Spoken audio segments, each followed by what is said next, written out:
ашылған жақсылықтың үзілмес жалғасы бар. Қыз ұзату, той жасау, ата дәстүр салтымыз.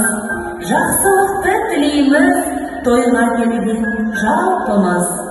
Алақанда өсірген қызғалдағын аялап, қастерлеген әрқашан дана қазақ халқымыз.